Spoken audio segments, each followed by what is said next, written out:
সুদীর্ঘ পথ অতিক্রম করে মুহম্মদ নুরুল হুদা স্বনামখ্যাত কবি হিসেবে পরিচিতি লাভ করেন।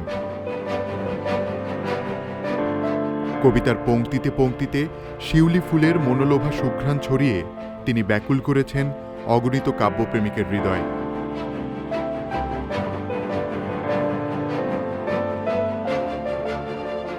গৌরবময় ভাষা আন্দোলন থেকে শুরু করে মহান মুক্তিযুদ্ধের পটভূমি মুহম্মদ নুরুল হুদার কবিতায় প্রত্যক্ষ করা যায়। মায়ের ভাষার মান রাখতে জীবন দিল যারা, বাংলাদেশের স্বাধীনতার প্রথম শহীদ তারা। যতদূর বাংলা ভাষা ততদূর এই বাংলাদেশ। দরিয়া নগরে জন্ম, পৃথিবীর সর্বপ্রান্ত আমার স্বদেশ। বৈচিত্র্যপূর্ণ প্রতিভার অধিকারী এই কবি প্রবন্ধ ও অনুবাদেও রেখেছেন তার প্রতিভার স্বাক্ষর।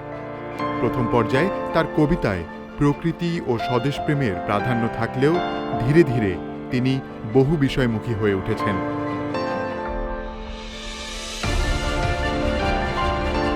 রক্ত দামে কেনা এদেশ নয় করুণার দান, বাংলাদেশের স্বাধীনতা বীরের অবদান। আজ বিজয়ী বাঙালির অজেয় প্রতিজ্ঞার স্বর। ডিসেম্বর, সোনার দেশের সোনার শিশু, সোনার দেশে ঘর, তোমরা সবাই তিতুমিরের সোনার বংশধর। শনিতে সমুদ্রপাত, আমার সশস্ত্র শব্দবাহিনী, আমরা তামাটে জাতি, এক জনমে লক্ষ জনম, জাতিসত্তার কবিতা, ভালোবাসা বুক পকেটে, দেখা হলে এক হয়ে যাই কবি মুহম্মদ নুরুল হুদার উল্লেখযোগ্য কাব্যগ্রন্থ। কাজের স্বীকৃতি হিসেবে পেয়েছেন বাংলা একাডেমি পুরস্কার, ২১ পদকসহ অসংখ্য পুরস্কার। আমাদের আজকের শিল্পবাড়ির অতিথি কবি মুহম্মদ নুরুল হুদা।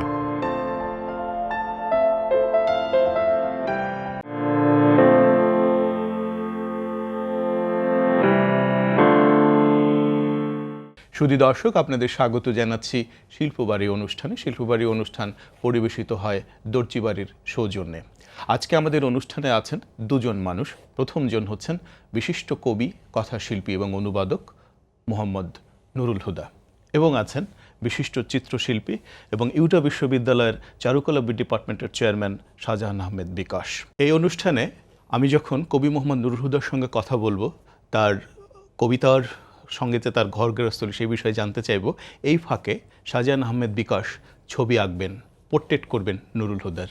আমরা দেখতে চাই যে এই পোর্ট্রেট কতটা বাংময় হয়ে ওঠে শিল্পীর হাতে। হুদা ভাই, আপনাকে যে প্রথমে যে প্রশ্নটা করে শুরু করতে চাই, নুরুল হুদা কবে জানলেন যে তিনি কবি মুহম্মদ নুরুল হুদা? এটা জানা হয়নি, কিন্তু আস্তে আস্তে করে বলা যেতে পারে জানা। কখন একদম আমি বলতে পারবো না। তবে যখন একেবারে ইয়ে থেকে বাড়ি থেকে বেরোতে শুরু করেছি। কত বয়সে? এটা বয়স কত হবে, ৩-৪ বছর হবে। যখন বাড়ি থেকে মানে মায়ের কুল থেকে বেরিয়ে আমাদের উঠোনে যখন লাফাতে শুরু করেছে, এবং উঠোনে একটা গাছ ছিল, অনেকগুলো গাছ, তার ভিতরে একটা বিশেষ গাছ, আমগুলো ছোট, অসম্ভব মিষ্টি, উড়িয়াম আমরা বলি। আচ্ছা, উড়িয়াম, সেই কক্সবাজারে, ঢাকা, চট্টগ্রাম উড়িয়াম ছিল। সেই উড়িয়ামের গাছের ভিতরে একটা লতা ছিল। সেই লতাটি, যে লতার ভিতর যে পাতা, সেই পাতার নাম পান। অর্থাৎ একই গাছে আমরা বলি পান সুপারি, একই গাছে ফুল। এই এমন একটা ঘটনা ছিল। আমার খুব ভালো লাগতো। আস্তে আস্তে করে যখন পাশে দাদি পাহারা দিতেন, দাদি নাই, মা তো ঘরের ভিতরে, আস্তে আস্তে করে ওই গাছের কাছে গিয়ে, গাছের ওই উড়িয়া আমার গাছে কিন্তু মাঝে মাঝে ইয়ে থাকতো, মানে গিট থাকতো। আস্তে আস্তে উপরে ওঠা যায়, উপরে উঠে পানটা নেয়া, উড়িয়ামটা নেয়া, এটা দেখতে দেখতে হঠাৎ কখন যদি মনে হলো একটা হু হু করছে, তখন যদি বলা যায় যে এটাকেই কবি হওয়া। তারপরের ঘটনা হলো, এরপর যখন প্রাইমারি স্কুলে গেলাম, যাওয়ার পর ওই কয়েকজন আমরা ছিলাম আর কি। তারপর ওইখানে ২-১ বালিকাও ছিল, খুবই অনিবার্য। এবং কোনো কোনো বালিকাকে দেখা গেলো যে ফর্সা নয়, আমার মতো ফর্সা নয়, আমি যেরকম ফর্সা, তার চেয়ে একটু রংটা কম, আমরা যাকে বলে শ্যামলা, কিন্তু অসম্ভব কমনীয়। ঘরের মানে স্কুল ঘরের বাইরে তাকালে সবুজ পাতার দিকে তাকালে যেমন একটু গাঢ় সবুজের টল রঙের এক বালিকা। তখন মনে হলো যে না, কবি হয়নি, না হলে কিন্তু কবিতার সামনে আছে বোধহয়, এমন কিছু আছে যাকে দেখা যায়। এবং তারপর আমাদের বাড়ির স্কুলের পাশে এবং বাড়ির পাশে একটা ছোট্ট নদী ছিল। সেই নদী একেবারে যাকে বলে যে প্রথম পড়তে যখন শুরু করেছে, আমাদের ছোট নদী চলে বাঁকে বাঁকে, বৈশাখ মাসে তার হাঁটু জল থাকে। তাহলে কে লিখেছেন? রবীন্দ্রনাথ। তাহলে এটা যদি কবিতা হয় তাহলে এটাতে কবিতা। তাহলে রবীন্দ্রনাথকে বাদ দিলে তাহলে এই জায়গায় তো আরেকজনকে বসানো যায়। ফলে এইভাবে তখন মনে হলো যে না, বোধ হয় কোনো একটা পরিবর্তন হচ্ছে। আমার কাছে কবি হওয়া মানে, কবিতা মানে হচ্ছে আমি যে সত্তায় আছি সেই সত্তা থেকে পরিবর্তিত হয়ে আরেক সত্তায় চলে যাওয়া। কতজনকে এরকম দেখেছেন আপনি নিজের এটা বলতে কবিতার পারবো না। মতো করে কতজনকে এটা বলা দেখেছেন? যাবে না। যতবার যত দিকে তাকিয়েছি ততবার যখন কেউ শ্যামল হয়ে, কেউ অমল হয়ে, কেউ গোলাপি হয়ে, কেউ সদালাপি হয়ে, যে যত বর্দে এবং যত মুদ্রায় তাকিয়েছে, যে মুদ্রাগুলি ভালো লেগেছে, হয়তো লেগেছে লাগছে লাগছে এখনো। হ্যাঁ, তা তো বটেই। না, কবির কিসের কাজ কবি? কিন্তু, কবি যদি মুগ্ধ না হয়, কবি যদি ব্যথিত না হয়, কবিতা যদি আনন্দিত না হয়, তাহলে কিন্তু কবি হতে পারে না। অর্থাৎ সে যা দেখবে তা তাকে প্রভাবিত করতে হবে, সে দুলে উঠবে। কবি মোহাম্মদ নুরুল হুদা ছাপার অক্ষরে, এই নামটি কবে দেখেছিলেন? ছাপার অক্ষরে যদি কালিতে মানে মেশিনের ছাপ পড়েছে, এটা যদি হয় তাহলে সম্ভবত এটি ফেব্রুয়ারি মাস হবে, 1966 সাল হবে। পত্রিকার নাম সংবাদ, দৈনিক সংবাদ। দৈনিক সংবাদ। এটা কি বাচ্চাদের আসরে না বড়দের না, আসরে? বড়দের আসরে। কি লিখছিলেন? অদ্ভুত এক কবিতা। এই কবিতার নামও বিদ্যুটে অজগর কবলিত আমি। অজগর কবলিত আমি, এটা অত্যন্ত কি বলে বাস্তববাদী একটা কবিতা ছিল। আমি সবেমাত্র 65 সালে ঢাকা শহরে এসে পড়েছি। আর বাংলাদেশে তখন কিন্তু ভালো পত্রিকাগুলির ভিতর অবশ্যই সংবাদ ছিল। সংবাদের সাহিত্য সম্পাদক ছিলেন শহীদুল্লাহ কায়সার। অসাধারণ যোগাযোগ, সংসপ্তক। হ্যাঁ, তো সংসপ্তক। তো ওইখানে কবিতা লিখতে গেছি, কবিতা দিয়েছে, তিনি বললেন যে বাস্তববাদী কবিতা লেখেন, বাস্তব জীবনের জন্য ইত্যাদি, বাস্তব আমাদের জীবনের কি হচ্ছে, এই যে যারা খেটে খাওয়া মানুষ, ওদের কথা না হয় বাদ দিলেন। যে শহরে এসছেন, সে শহরে 20-30 টাকা দামের কেরানি আছে, সেই কেরানি একবার যায় আবার বেরিয়ে আসে, তার জীবনটা লেখা যায় না। ওই অজগর কবলিত আমি, 30 টাকা দামের কেরানি, তাকে নিয়ে একটি কবিতা, ছোট্ট কবিতা, একটা লম্বা কবিতা, কিন্তু পত্রিকার শুরু থেকে আরম্ভ করে শেষ পর্যন্ত পুরোটা একটা কাহিনী। অর্থাৎ প্রত্যেকটা এই ধরনের ঘরে, তার ঘরে একটা অজগর আছে, সেই অজগরটা তাকে একবার নিঃশ্বাস দিয়ে দূরে ফেলে দিচ্ছে, আবার নিয়ে আসতে। এই অজগরের সঙ্গেই তার সংসার, অর্থাৎ অভাবকে অজগর হিসাবে তুলনা করা। চমৎকার। আপনার যাত্রাটা শুরু হয়েছিল একটা চমৎকার হাত দিয়ে, ডক্টর শহীদুল্লাহ কায়সারের হাত দিয়ে। অবশ্যই। এবং তারপরের যাত্রাটা আমি বলবো যে আরও প্রকৃত একজন কবি। তিনি, শহীদুল্লাহ কায়সার একজন অসম্ভব ভালো বাস্তববাদী ঔপন্যাসিক, নান্দনিক ঔপন্যাসিক একই সঙ্গে। তারপরে তিনি হলেন আহসান হাবীব। তারপরে যার কথা বলবো তিনি হলেন আবদুল্লাহ আবু সাইদ, 60-এর দশকের রাখাল। হ্যাঁ, মাঝখানে আরেকজন ছিলেন সমকালের সম্পাদক, সিকান্দার আবু জাফর। ওই জাফর ভাইয়ের ওখানে বিশেষ করে দাবা খেলতাম, দাবা খেলার জন্য যেতাম, যেতে যেতে কবিতার সঙ্গে যুক্ত হয়ে গেল। তাহলে বলা যাচ্ছে যে আপনার যাত্রা খুব অসাধারণ মানুষদের হাত দিয়ে আমাদের সময় যারা আরেকজনের কথা বলবো, আব্দুল কাদের, কবি আব্দুল কাদের, সান্দোশিক। হ্যাঁ, সান্দোশিক কবি আব্দুল কাদেরের সঙ্গে বোধহয় আহসান হাবীবের সঙ্গে যখন দেখা হচ্ছে, তখনই আব্দুল কাদেরের সঙ্গে। আমরা শুধু আপনার কাছে এই মুহূর্তে যেটা জানতে চাই সেটা হচ্ছে আহসান হাবীবের সঙ্গে আপনাদের দেখাটার মধ্যে একটা গল্প আছে, আপনার বন্ধু নিয়ে গেছিল মকবুল আহমদ। হ্যাঁ, মকবুল আহমদ খান। হ্যাঁ, এই গল্পটা একটু জানতে চাই। সাংঘাতিক গল্প। এই জন্যই বলবো যে এটাই কিন্তু আমার জীবনটাকে একেবারে অন্যদিকে মোড় ফিরিয়ে দিয়েছে। এর কাছে কবিতা তো ছাপা হলোই, সেই কবিতা ছিল গদ্যে লিখিত একটি, জাস্ট আমি বলবো ছোট গল্প না হোক, মানে অনুগল্প কবিতা আকারে ছাপা, 30 টাকা দামের একজন কেরানি ইত্যাদি।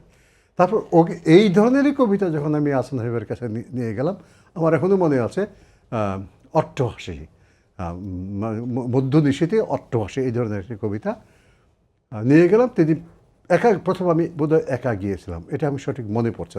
যাওয়ার পর তিনি দেখলেন, দেখে বললেন যে হ্যাঁ, কবিতা লিখতে হলে একটু পড়াশোনা করা দরকার, এবং দরকার, ছন্দ সম্পর্কে জানা দরকার। আমি তার সঙ্গে তেমন কোনো কথা না বলে ফিরে আসছি।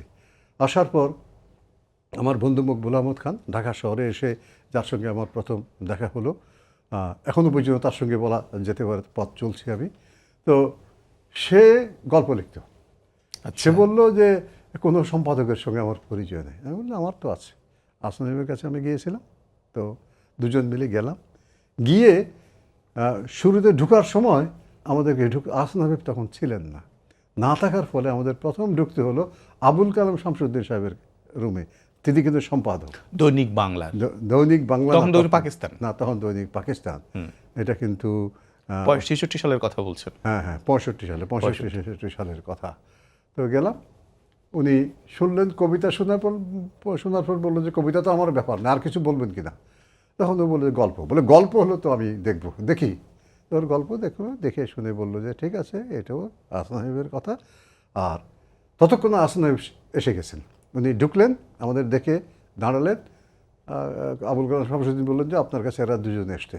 বল ঠিক আছে, আপনার সঙ্গে গল্প করুক। খুব ফর্মালভাবে তিনি তার রুমে চলে গেলেন, তার সঙ্গে কথা বলে আমরা আবার তার রুমে গেলাম। যাওয়ার পর একইভাবে আমি আগে যে কবিতাগুলো দিয়ে এসেছিলাম তিনি দেখছেন, দেখে বললেন যে আস্তে করে সামনে এগিয়ে দিয়ে বললেন যে একটু ছন্দ ইত্যাদি ঠিক করতে হবে আর কি। তাই বললাম ছন্দ তো আছে, আমার তো ছন্দ আর মন্দ আর গন্ধ এগুলো তো ছন্দ। এসে বললেন যে হ্যাঁ, ছন্দের ভিতর এগুলোও আছে, ছন্দের ভিতর আরেকটা বিষয় আছে গণিত। তিনি সহজভাবে আমাকে বললেন মহাভারতের কথা অমৃত সমান, কাশিরাম দাস বনে শুনে পুণ্যবাদ। এখানে কি আপনি এটা যে পয়ার আপনি জানেন, এখানে যে ৮-৬ একটা ভাগ আছে জানেন? আমি তো বোকা বনে গেলাম, যতই ভালো ছাত্র হই না কেন বোকা বনে গেলাম। মাথা নিচু করে বললাম যে আচ্ছা এখন জানি না, তবে জানার চেষ্টা করব বলে ফিরে এলাম।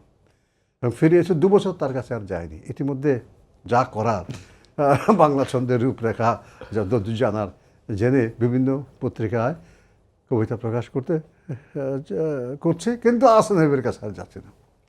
তারপর কোনো এক জায়গায় আবার আসনাইবের সঙ্গে দেখা হয়ে গেল। বলে সব তো কবিতা দেখতে পাচ্ছি, ওই যে ছন্দ রূপরেখা ইত্যাদি জানার কথা ছিল, আপনি তো আমার কাছে এলেন না। আপনি বললাম আপনার কাছে যাওয়ার সাহস কিন্তু আর পাচ্ছি না। তার হাত দিয়েই বলা যেতে পারে আমার সবচেয়ে বেশি কবিতা ওই সময় দৈনিক পাকিস্তান, তারপর দৈনিক বাংলা, দৈনিক যতদিন তিনি ছিলেন, এবং তার হাত দিয়ে বলা যেতে পারে জীবনের প্রথম কবি স্বীকৃতির সোপান যেগুলো আছে। আমার যে বই শুক্লা শকুন্তলা, যার জন্য আমি প্রথম পেলাম, যশোর সাহিত্য পরিষদ পুরস্কার পেলাম, একটা স্বীকৃত পুরস্কারের ভিতরে প্রথম পুরস্কার আলাউল সাহিত্য পুরস্কার পেলাম সেই 80-র দশকের শুরুতে।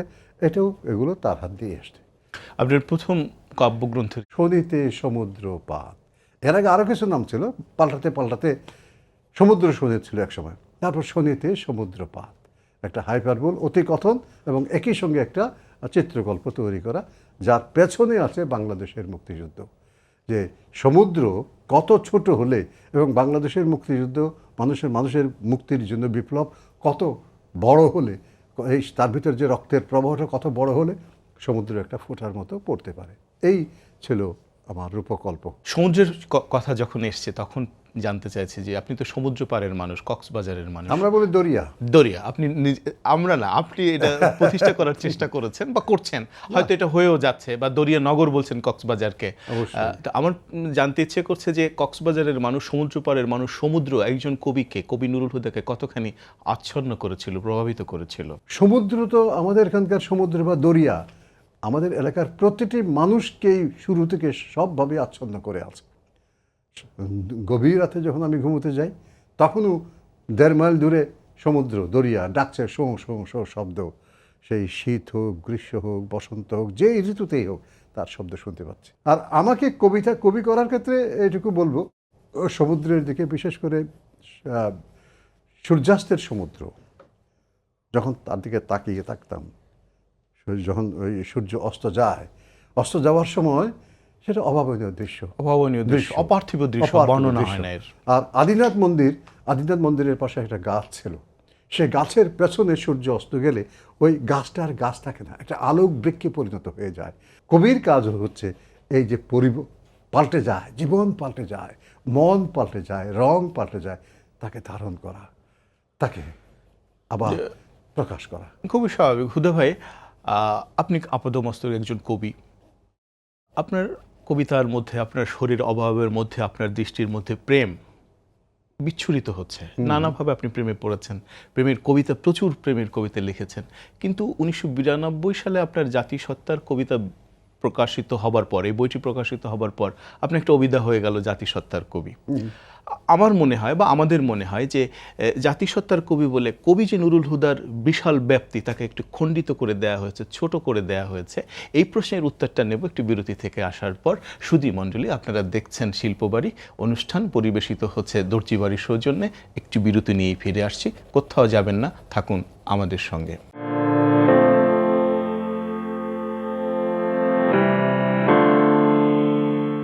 সুধী দর্শক, আবার ফিরে এলাম দর্জিবাড়ি পরিবেশিত শিল্পবাড়ি অনুষ্ঠানে। কথা বলছিলাম বিশিষ্ট কবি মোহাম্মদ নুরুল হুদার সঙ্গে। হুদা ভাই, যে প্রশ্নটা ছিল আপনার কাছে, জাতিসত্তার কবি, আমাদের ধারণা যে আপনাকে জাতিসত্তার কবি বলে কবির যে ব্যাপ্তি, কবি মোহাম্মদ নুরুল হুদার যে ব্যাপ্তি, যে বিকাশ, যে সৌন্দর্য, তাকে খণ্ডিত করে দেয়া হয়েছে। আপনার নিজের কি বলার আছে? এটা আমি বলবো সমালোচকদের একটি প্রবণতা সাধারণত থাকে। যে কোনো কবিকে, যে কোনো লেখককে দেখার পর তার প্রধান প্রবণতা কি। আমাকে 92 সালে যখন এই অভিধা দেওয়া হচ্ছে, তখন পর্যন্ত আমার যে রচনাগুলো, তার ভিতর বাংলাদেশের স্বাধীনতা, বাংলাদেশের মুক্তিযুদ্ধ, দেশের যে জাতি, বাঙালি একজন ব্যক্তি থেকে সামষ্টিক একটা সত্তা, সেই সত্তা মিলিয়ে বাঙালি জাতীয়তাবাদ তৈরি হলো। এই বিষয়ক যে কবিতাগুলো আছে সবগুলোকে একত্র করে ওই জাতিসত্তার কবিতা লিখিত হয়েছে। এটা কিন্তু কোনো আলাদা কোনো বই নয়। এই কবিতাগুলো আমার প্রথম গ্রন্থ থেকে শুরু করে ওই 92 সালে যে লাস্ট বইটা বেরোচ্ছে, প্রতিটি বইয়ের ভিতরে ছড়িয়ে ছিটিয়ে ছিল। অর্থাৎ এই প্রবণতাকে শনাক্ত করা হয়েছে। আমার ধারণা এটা সাধারণত করা হয় তখন যখন কবির ব্যাপকতার ভিতরে একটা বিশেষ প্রবণতা তাকে আলাদা অভিধা দেওয়ার মতো হয়ে ওঠে, তখন সমালোচকরা এই কাজটি করে। আমরা বাংলা সাহিত্যে তার উদাহরণ দেখব, নজরুলের দিকে তাকালে সেটা দেখব। তাকে বিদ্রোহী কবি বলা হয়েছে, জাতীয় কবি বলা হয়েছে, সাম্যবাদী কবি বলা হয়েছে। কিন্তু তার অর্থ এই নয় কিন্তু তার কবিতার অন্য দিকগুলো লুপ্ত হয়ে গেছে। বরং আমি শুধু এই কথাটি বলবো, বাংলাদেশের মুক্তিযুদ্ধ যখন শুরু হয়, সেই 65 সাল থেকে আমি ঢাকা শহরে আছি। তারপর আমি দেখেছি 69-এর গণ আন্দোলন, তারপর আমি দেখেছি সে আগরতলা ষড়যন্ত্র মামলা, গণ আন্দোলন, এবং তারপর গণবিস্ফোরণ দেখেছি 69-এর। তারপর মুক্তিযুদ্ধ, যেই মুক্তিযুদ্ধের ভিতর আমি সরাসরি ছিলাম। 7ই মার্চে বঙ্গবন্ধু ভাষণ দিচ্ছেন, তার 100 গজের ভিতর যে বৃত্ত, তার বাইরে যে বেষ্টনী, সেই বেষ্টনীর ভিতর আমরা আছি। তো এই বিষয়গুলোর মধ্যে দিয়ে যখন আমরা অতিক্রম করছি, তখন এমন কিছু পংক্তি আমরা রচনা করেছি যা বলা যেতে পারে বাংলাদেশের স্বাধীনতা, মুক্তিযুদ্ধ এবং জাতিসত্তাকে মোটামুটি ধারণ করেছে। এবং বাংলাদেশ স্বাধীন হওয়ার পরপরই আমার মনে পড়ে ডাকসুতে বাংলাদেশের জাতিসত্তা নিয়ে একটা আলোচনা হয়েছিল। সেই আলোচনায় ডাকসু থেকে আলোচনা হয়েছিল। আমি মূল প্রবন্ধটি পাঠ করেছিলাম বাংলাদেশের জাতিসত্তা ও বাংলাদেশের কবিতা এই বিষয়ে। ফলে বিষয়টা আমার কিন্তু শুরু থেকে আমি নিয়ে সচেতন ছিলাম। আমার দ্বিতীয় কাব্যগ্রন্থের নাম হলো আমার সশস্ত্র শব্দ বাহিনী, অর্থাৎ মুক্তিযুদ্ধকে। প্রথম কাব্যগ্রন্থ আমি আগে বলেছি, মুক্তিযুদ্ধের প্রকল্প এখানে তৈরি হয়ে আছে। তৃতীয় যে কাব্যগ্রন্থ, শোভাযাত্রা দ্রাবিড়ার প্রতি, বাঙালি জাতির ভিতর যে দ্রাবিডিয়ান উপাদানগুলো আছে সেই বিষয়গুলো এখানে আছে। তো সে এই বিষয় থেকে তখন থেকে শুরু করে 80-র দশকের পর পর্যন্ত বাংলাদেশের জাতিসত্তা বিবর্তনের ক্ষেত্রে যে বিষয়গুলো ঘটে গেছে, সেগুলোকে আমি ইতিহাস আকারে নয়, কবিতা আকারে আমি রেখায়িত করার চেষ্টা করেছি। ফলে এটা বোধহয় তাদের চোখে পড়েছে। পাশাপাশি আমি বলবো যে আমার কবিতাগুলোর অন্যান্য কবিতার ভিতরে আপনি যে কথা বলেছেন, জাতীয়তাবাদী কবিতা আছে, আন্তর্জাতিকতাবাদী কবিতা তার চেয়ে কম নেই, বিচিত্র কবিতা আছে, বিচিত্র কবিতা আছে, প্রেমের কবিতা তো আছেই। তো এগুলো অবশ্যই শনাক্ত করা যেতে পারে, শনাক্ত করা উচিত। এবং আমি শুধু বলবো এটাকে আমাকে খণ্ডিত করা হয়েছে কিনা জানি না, তবে আমাকে বিশেষায়িত করার চেষ্টা করা হয়েছে। জসিমউদ্দিন কবি, বাংলা সাহিত্যের এক অসাধারণ অসামান্য কবি, কিন্তু তার সমস্ত সৃজন প্রতিভাকে আমার ধারণা যে খণ্ডিত করা হয়েছে, সীমিত করা হয়েছে পল্লী কবি অভিধা দিয়ে। তিনি প্রচুর গল্প লিখেছেন, গদ্য লিখেছেন, তার অনেক স্মৃতি ভাষ্য আছে, কিন্তু তিনি ছিলেন আধুনিক মানুষ, আধুনিক মননের আমি মানুষ।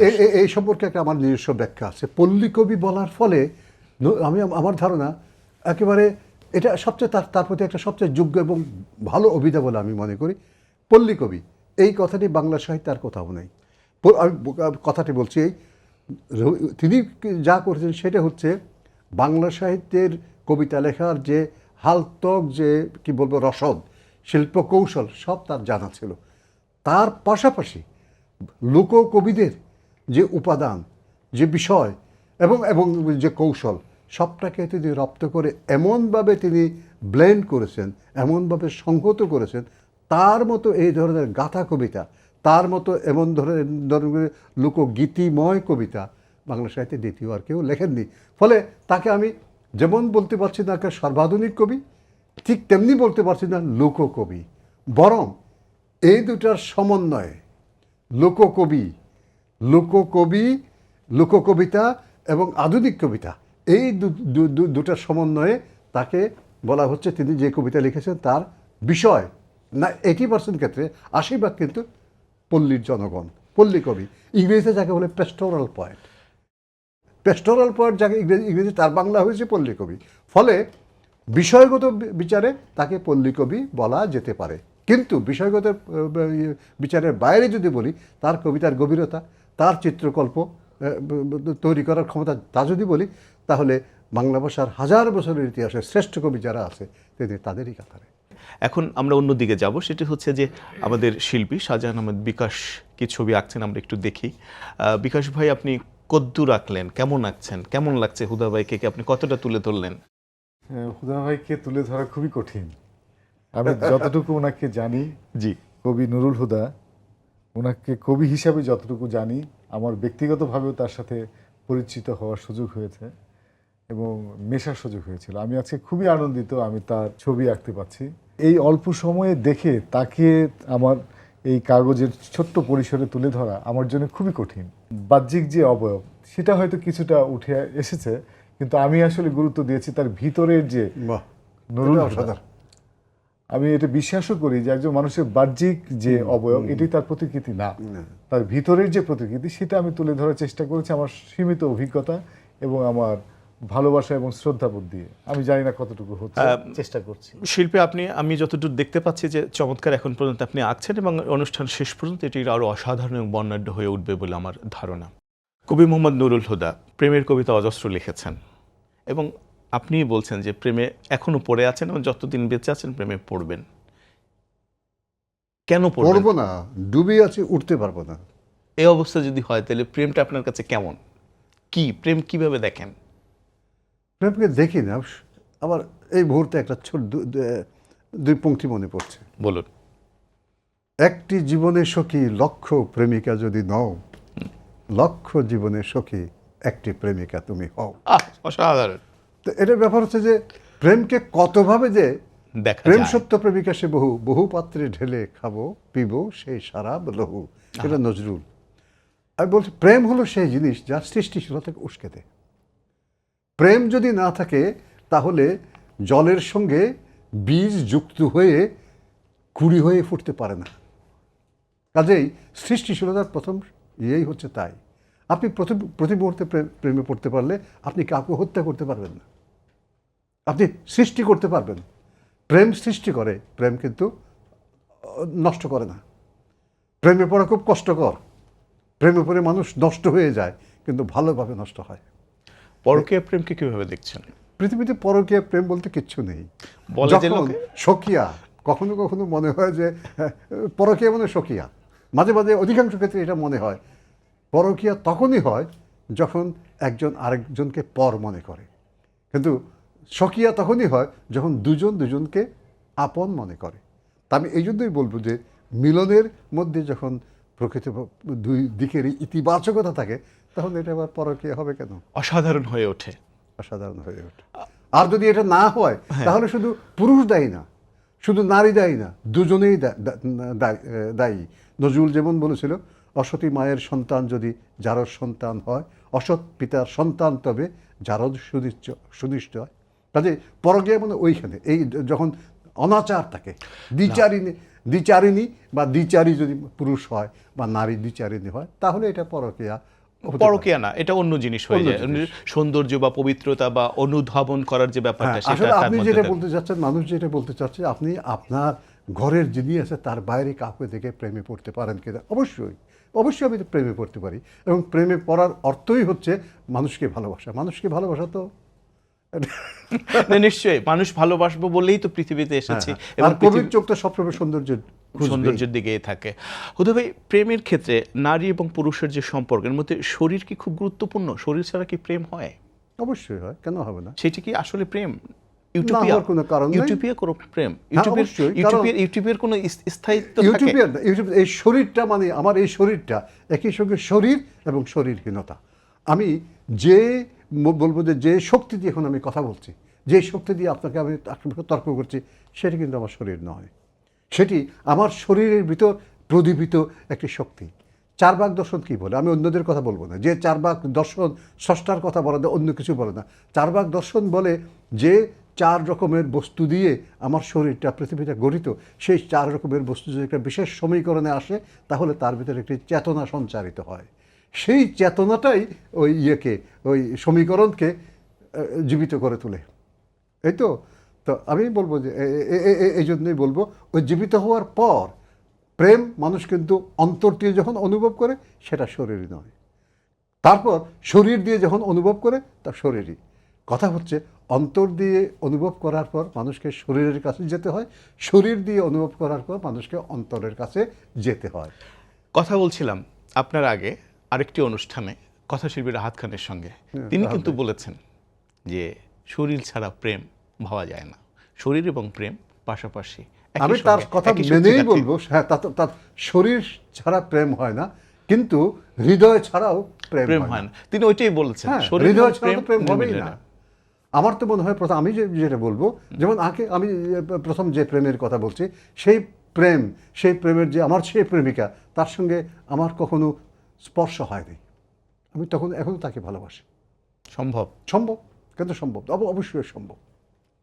আপনি এতবার যদি এতজনকে এইভাবে রূপকল্পে ভালোবাসা না যায়, তাহলে ভালোবাসার ডাইভার্সিটি, বৈচিত্র্য থাকে না।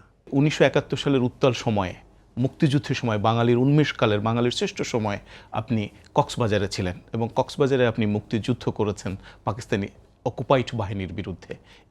কেমন করে করেছিলেন সেই ঘটনাটা শুনবো, তার আগে একটু ব্রেকে যাই। শুধু দর্শক, আপনারা দেখছেন শিল্পবাড়ি অনুষ্ঠান, পরিবেশিত হচ্ছে দর্জি বাড়ির সৌজন্যে।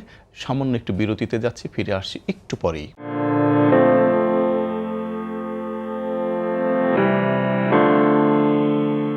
শুধু দর্শক, ফিরে এলাম শিল্পবাড়ি অনুষ্ঠানে। আমাদের সঙ্গে আছেন বিশিষ্ট কবি, কথাশিল্পী এবং অনুবাদক মোহাম্মদ নুরুল হুদা। হুদা ভাই, যে প্রশ্নটা করছিলাম দেশপ্রেমের, ছিলেন 1971 সালের বাঙালির অন্যতম শ্রেষ্ঠ সময়, কক্সবাজারে যুদ্ধ করছিলেন, সেই যুদ্ধের পটভূমিটা জানতে চাই।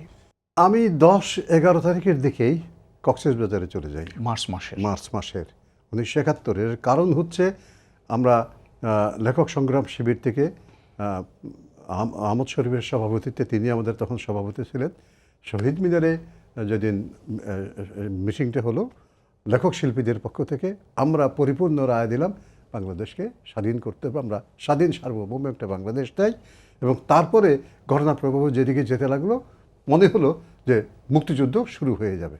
তার জন্য সর্বদলীয় ছাত্র সংগ্রাম পরিষদের পক্ষ থেকে এবং আমাদের শিল্পী লেখক সমাজের পক্ষ থেকে বলা হলো যে, যার পক্ষে সম্ভব তাড়াতাড়ি সব বাংলাদেশের সর্বত্র ছড়িয়ে পড়েন, নিজের এলাকায় গিয়ে সংগঠিত করেন।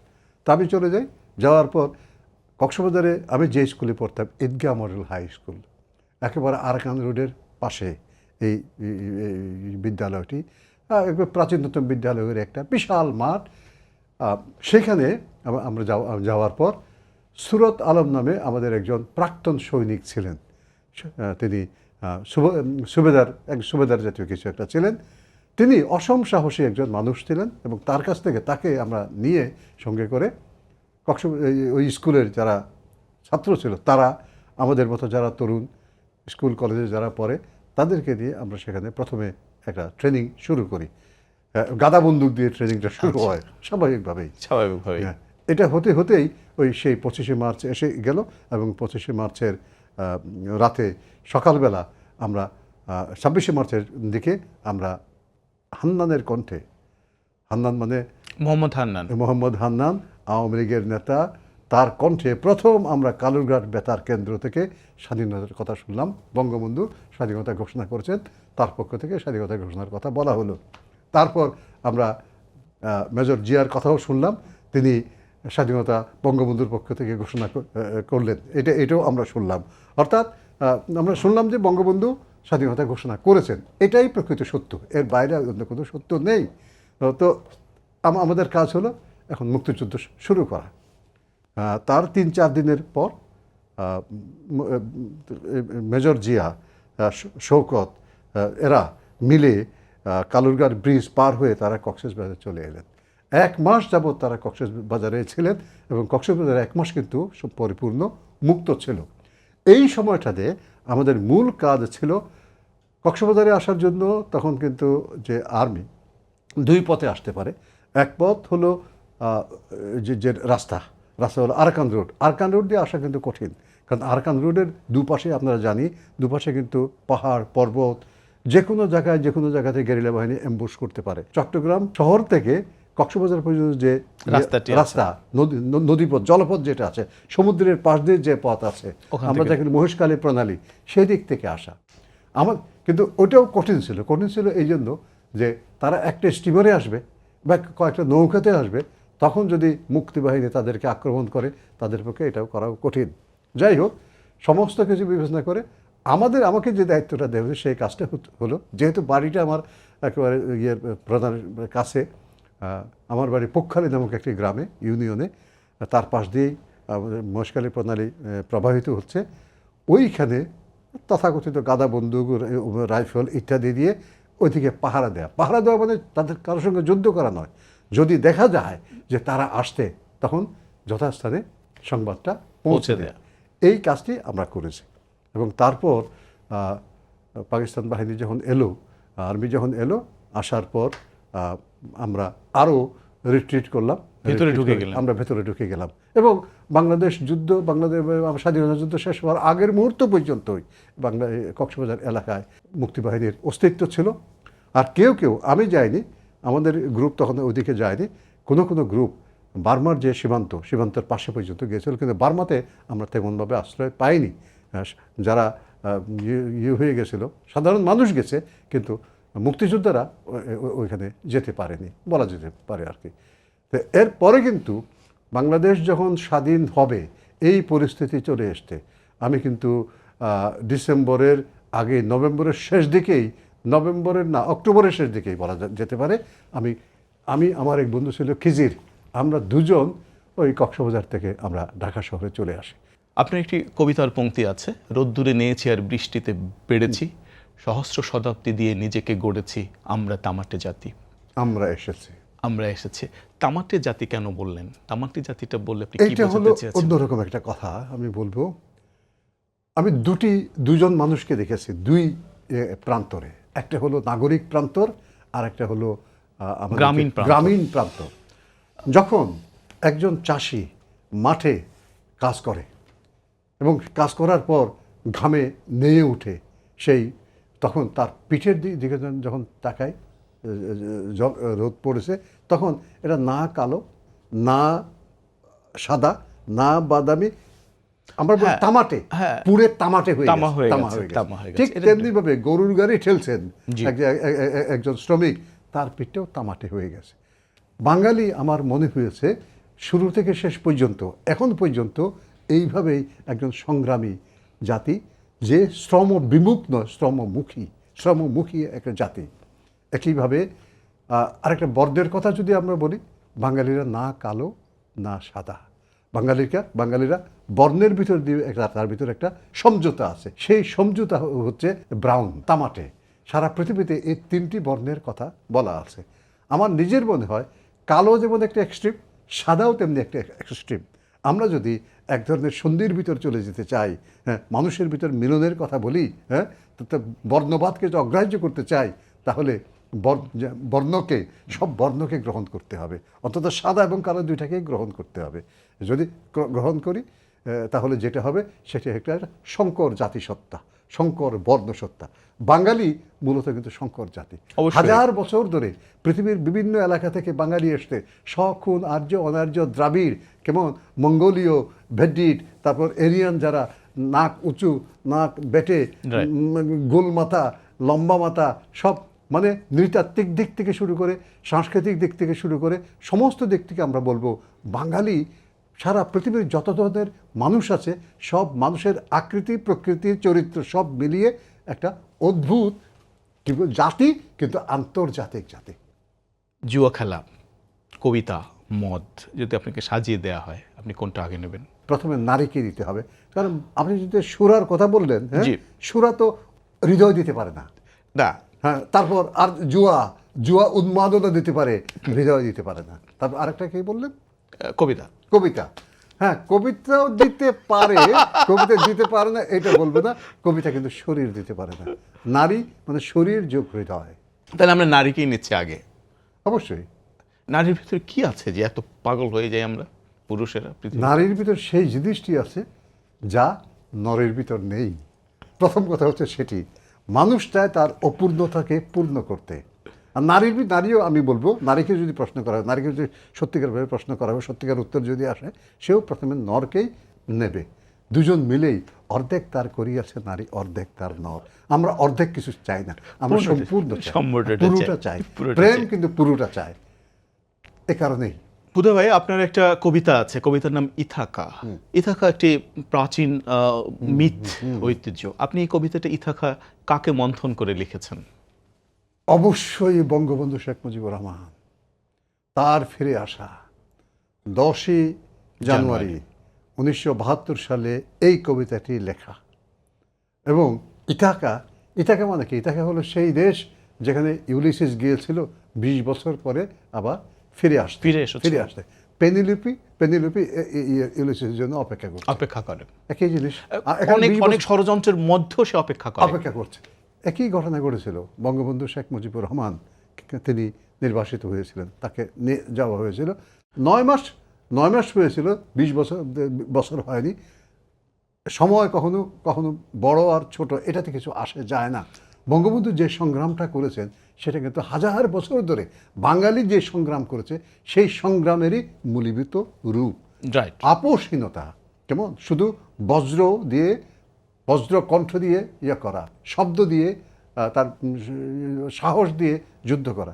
তিনি যখন ফিরে আসার পর ওই যখন আবার সেই সোহরাওয়ার্দী উদ্যানে দাঁড়ালেন, তিনি কথা বললেন, তিনি কথা বলতে অশ্রু। ওই কবিতায় কিন্তু এই মুহূর্তে কবিতার আমার মনে নাই, পংক্তিগুলো মনে নাই। তিনি অশ্রু, দুদিকে দুটো নদী হয়ে, পদ্মা গঙ্গার মতো দুটো নদী হয়ে বেরোচ্ছে, এবং সেই নদীর ভিতরে তোমার হৃদয়ের দিকে তোমার মানুষগুলো ঢুকে যাচ্ছে। তিনি তখন সেই ভাষণে বলছিলেন যে আমি বাঙালি, আমি মুসলমান, একবার মরে বারবার মরে না। অসাধারণ ব্যঞ্জনা, অসাধারণ বীরত্ব। এইটাও বলেছিলেন, আজ আমার জীবনের স্বাদ পূর্ণ হয়েছে, আমার বাঙালি আজ স্বাধীন হয়েছে। বিস্ময়কর বক্তৃতা। এবং রবীন্দ্রনাথকে উদ্দেশ্য করে তিনি ওই কথাও বলেছিলেন, কবিগুলো দেখে যান, আমার বাঙালি আজ মানুষ হয়েছে। উদয় ভাই, আপনার সঙ্গে কথা বললে তো কথা ফুরোবে না, এটা দিন-রাত 24 ঘন্টা কথা বলা যায়। আপনি একটি অভিজ্ঞতার বিশাল সমুদ্র বহন করছেন নিজের শরীরের ভেতরে। মইন পাহাড় এবং জন্মজাতি আপনার দুটি উপন্যাস আর মধ্যে আমি দুটো উপন্যাসই পড়েছি, এবং আপনার আরেকটি ট্রিলজি করার কথা, আপনি কথা দিয়েছেন এটা লিখবেন, জানি না কবে লিখবেন। লিখতে হবে আবার ওই সেই সমুদ্র, সেই টেকনাফ, সেই যে রোহিঙ্গা মানুষ, তাদের, এবং আমরা এই বাংলাদেশের মানুষ, মানব জাতি, সব মিলিয়ে আরেকটি উপন্যাস কল্পনায় আছে। কিন্তু আমার প্রশ্ন ছিল, এই উপন্যাসের যে প্রথম মনু এবং দ্বিতীয় যে কিশোর, এই যে দুইটা ক্যারেক্টার, এই ক্যারেক্টার কি মোহাম্মদ নুরুল হুদা? কাছাকাছি বলবো। এই জন্য শুধু মোহাম্মদ নুরুল হুদা নয়, মোহাম্মদ নুরুল হুদার পাশাপাশি এই তার বয়সে অন্য যে সমস্ত মানুষ ছিল, কিশোর ছিল, একজন কিশোর আসলেই কিশোর, কিন্তু আর কিশোর কিন্তু শুধুমাত্র শিশু নয়, অনু কিন্তু কিশোরের চেয়ে ছোট একটা জি শিশু। না, উপন্যাসের মধ্যে সেটা বোঝা যায়। বোঝা যায় এদের জীবনটা যেদিকে প্রভাবিত হয়ে গেছে এবং তার পাশাপাশি সমাজটা যেদিকে প্রভাবিত হয়ে গেছে এই বিষয়টা। আরেকটা বিষয় আছে, ওইটা সঠিকভাবে আপনি বলেছেন, একটু আত্মজৈবনিক। হুদা ভাই, আমাদের অনুষ্ঠানে আপনি আসবেন এটা জেনে, মানে বয়োজ্যেষ্ঠ বাহ, বাহ। তিনি আপনার সম্পর্কে আমাদের কাছে মন্তব্য করেছেন, সেই মন্তব্যটি একটু দেখে আসবো, চলুন দেখি। কবি মোহাম্মদ নুরুল হুদা আমার প্রিয় কবি। তার কবিতার সবচেয়ে বড় যে প্রবণতা সেটি হচ্ছে দেশপ্রেম, ঐতিহ্যপ্রীতি। 60 দশকে তার আবির্ভাব, কিন্তু আজ পর্যন্ত তিনি তার পাঠকদের কাছে সমানভাবে প্রাসঙ্গিক। আমরা যদি দেশের কোনো কবির সঙ্গে তার তুলনা করতে যাই, তাহলেই আমরা ঈশ্বরগুপ্ত কিংবা গোবিন্দচন্দ্র দাশের যে প্রকৃতি ভাবনা তার সঙ্গে তুলনা করতে পারবো। একই সাথে যদি আমরা আন্তর্জাতিক পরিপ্রেক্ষিত থেকে বিবেচনা করি, তার কবিতার সঙ্গে আমি জর্জ সেফেরিস কিংবা ডেরেক ওয়ালকটের তুলনা করতে পারি। আমরা মনে করি যে নুরুল হুদা আমাদের সময়ের একজন গুরুত্বপূর্ণ কবি এবং তার কবিতা বারবার পাঠের দাবি রাখে। হুদা ভাই, কেমন লাগলো আপনার সম্পর্কে যে মন্তব্য করেছেন এই মন্তব্যটি? তার যে আমার প্রতি, আমাকে তিনি দেখার পর আমার সম্পর্কে যে মন্তব্য, এটা আমার জীবনের একটি পরম পাওয়া। আমি তার কাছে কৃতজ্ঞ এবং শ্রদ্ধা জানাচ্ছি। চমৎকার বলেছেন হুদা ভাই। আমরা এখন আপনার ছবিতে দেখতে চাই শিল্পী শাহজাহান আহমেদ বিকাশ কিভাবে আঁকলেন, কতটা আপনাকে তিনি ধারণ কিন্তু করেছেন, আমার তার তুলিতে বা শরীরকে ক্যানভাসে। আঁকেন না, তিনি নিজেই বলেছেন। হ্যাঁ। তিনি মনোলোকে যাকে দেখেছেন, হ্যাঁ। সেই তারা যাক 20-30 বছর যাবত তার আমার পরিচয়। জি।